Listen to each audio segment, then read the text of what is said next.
No one knows how or why, but some 4,000 million years ago, the planet Earth came into being. In that time, life has evolved on its surface and beneath its waters and in its skies. And time is running out. Imagine the complete history of the world condensed into 1 year, a year which began on January the 1st. A few days later, the first bacteria emerged. The miracle of evolution followed, and every expanse of water, layer of mud, and tract of land is inhabited. Jellyfish and spiders didn't make an appearance till the beginning of November. The first ferns popped up on November the 20th. About the same time as fish began inhabiting the waters, winged insects took to the air. A few days later, from December the 1st to the 15th, dinosaurs ruled unchallenged. At 15 minutes to midnight on December the 31st, humankind emerged. Just 2 seconds ago, the start of the Industrial Revolution, we began an onslaught on the Earth which brought it to its knees.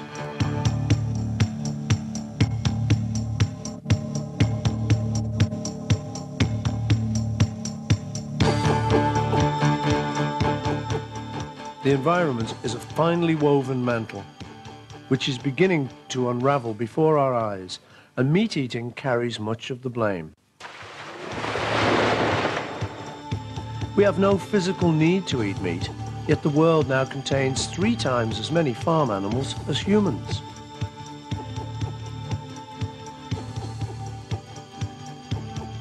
Livestock have huge appetites for grass and corn and wheat, so much so that nearly 80% of all agricultured land in Britain is used to support them. It takes as much as 10 kilograms of vegetable protein to produce 1 kilogram of meat, the most wasteful recycling program ever devised. So demanding are they that the soil is pushed beyond its capacity to cope, force-fed on a diet of pesticides and fertilizers. Pesticides are poisons used to kill seeds, insects, and fungi. They can and do kill humans. We know that they destroy species other than those that they are aimed at and can upset the natural balance of ecosystems. We know that they increase in concentration as bigger creatures eat smaller creatures. A water bird, like the grebe, at the top of the food chain, can have pesticides in its body 80,000 times stronger than those in the water in which it lives. We know that 50 of the chemicals used are suspected of causing cancer. We know that meat contains about 14 times more residues than vegetables.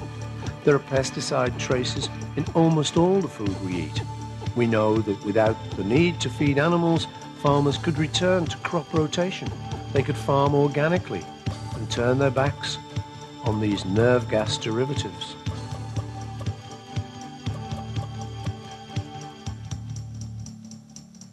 Constant demands on the land to produce more crops to feed more animals are unsustainable. These hyped-up production levels can be achieved only temporarily by swamping the soil with expensive nitrogen-based fertilizers. Some nitrogen runs into rivers, spurring the growth of algae, boosting the growth of bacteria and choking all life from the water. Some floods down into underground reservoirs, and yet, if we stop eating animals, the whole population could be fed from just 30% of the land with no need for chemical fertilizers. It would breathe again, regenerate itself, recover its health.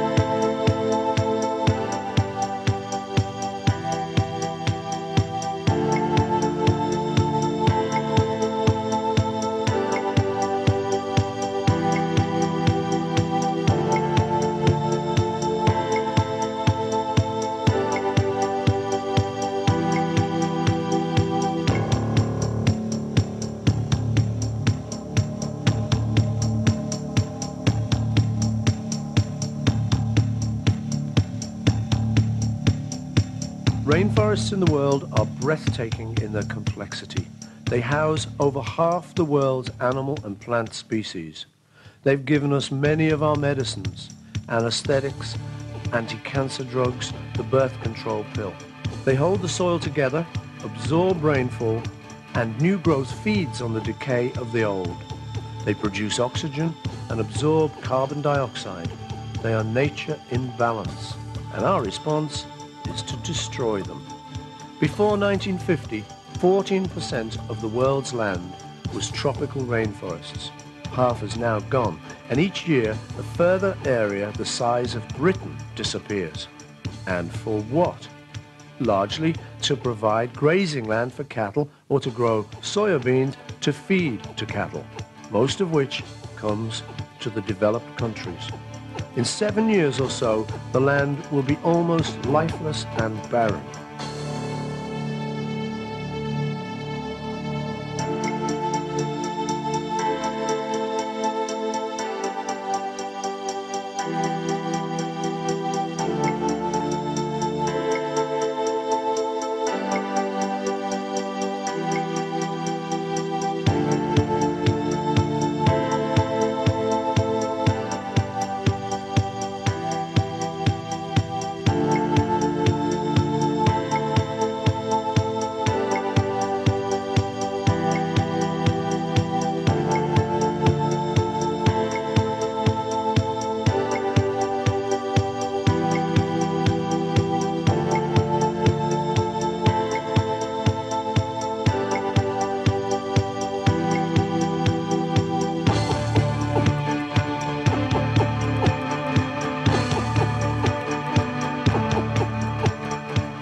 In 1989, the crew of a spacecraft watched a smoke cloud from thousands of fires spread across 1 million square miles of Amazonia.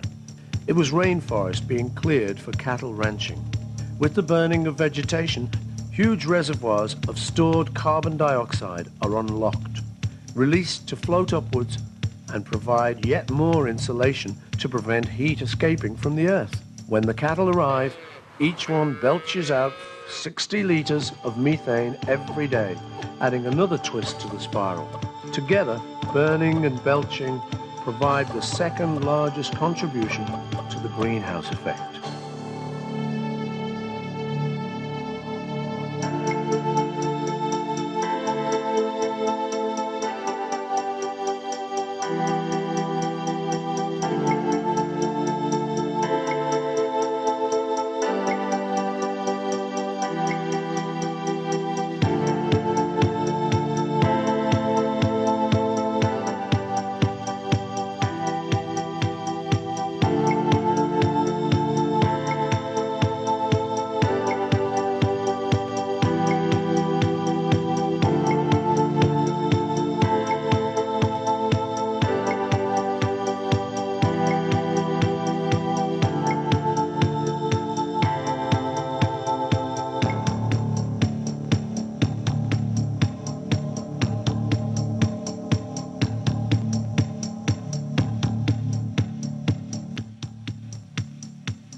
The United States, the world's largest consumer of meat, has lost 1/3 of all its topsoil.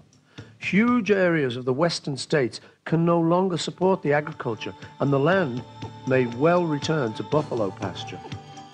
Underground water supplies are depleted faster than they can be replenished with rain. The soil ceases to provide even grazing, and as they do, they consume more